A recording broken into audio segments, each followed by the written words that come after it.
Today, we will learn how to configure certificate revocation list on CA. So as far as CRL is concerned, it is maintained and generated by the CA, and it is used by the browser or any client to verify the certificates which are being presented to it, to check whether that certificate is still active or it has been cancelled or revoked. So normally in TLS communication, browser will send the request, server will send back a certificate. So from that certificate, it will take out the URL of CA distribution point, CRL distribution point. It will send a request to CRL distribution point, which will send back the CRL, and then browser will process that CRL and see that whether the certificate presented by server is valid or it has been cancelled. So the obvious disadvantage of using CRL is we have to download the CRL from distribution point, then we have to process it. It might be cached. So coming on to the second slide, which is how to configure CRL on EJBCA. So in order to do that thing, we need to do four things. First of all, we need to configure the certification authorities, and we need to enable distribution points on CRL, and we should define CRL issue interval also. And we need to generate default CRL distribution point and CRL issuer, or we can provide our own URL. After we have done that thing, then we need to create a new certificate profile. We can clone an existing profile, user certificate or server certificate profile.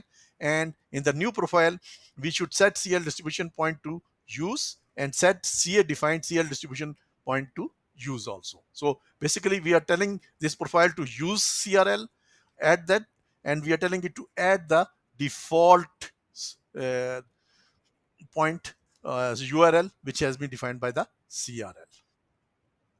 And the last thing is we already know whenever we create a profile, it needs to be added to an identity profile if we want to use it. After we have done this thing, in order to create CRLs or generate CRLs automatically, we need to create a service. And we can name that any service. We need to go to under system functions and service. We can give it any name, for example, CRL service. We need to select CRL updater worker, and then we need to check the CA which we want to use, the interval. For example, in our case, it could be 5 minutes, and most importantly, we need to activate it. And if we want to see the contents of CRL, we can use OpenSSL. In this is the name of CRL, text, no out. Depending upon the type of CRL, if it is a binary file, we should use format of DER. If it is PM, then we don't need to use this thing. Okay, let's come on to our demonstration. So going on to the admin web. So in case of admin web, so let's see, first thing was we want to go to certification authorities, and under certification authorities, basically we will edit it.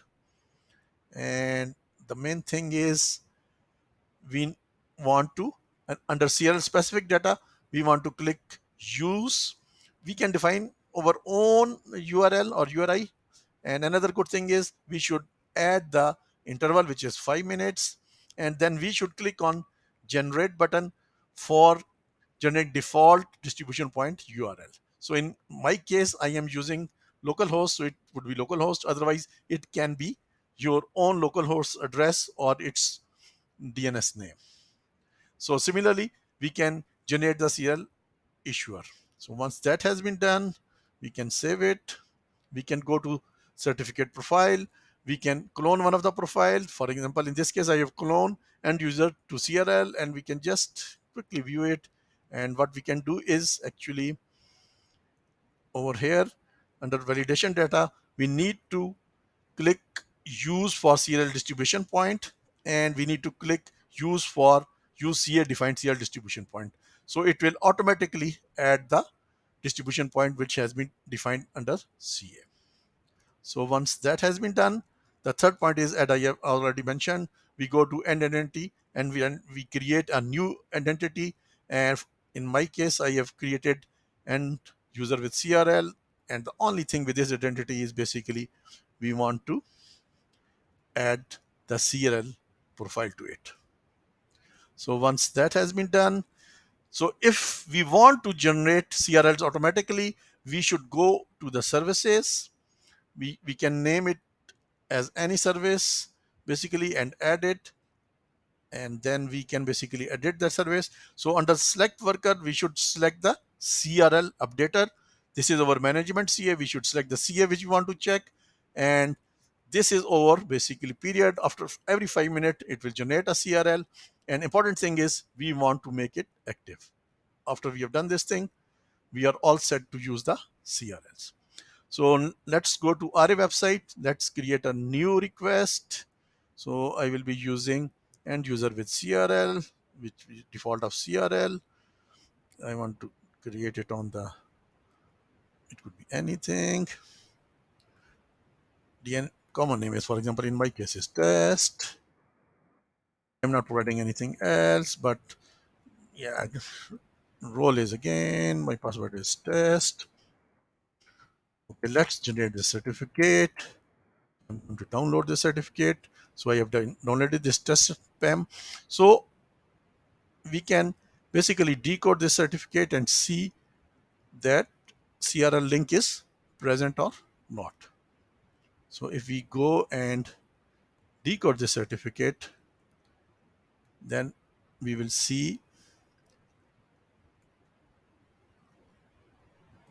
that it will contain the CRL link. So that is the point URI for.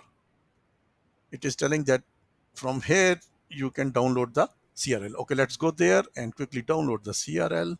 So I'm clicking on it and it has downloaded my CRL. So let's see what are the contents of that CRL. So I have come here, I have already written the name.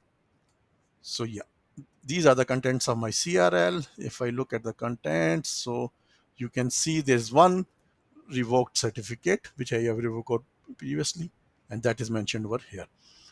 And you will also see the CRL number. So I have started it a bit earlier, so it is CRL number 16. And just one more thing, if you want to generate, you can go to CS structure and CRLs, and you can generate it manually also. So at the moment, you can just come here and see when was the last CRL generated. It was 16. You can click on here and generate, and you can see manually it has increased to 70. So I hope everyone is clear how to use CRLs on EJBCA. Thank you.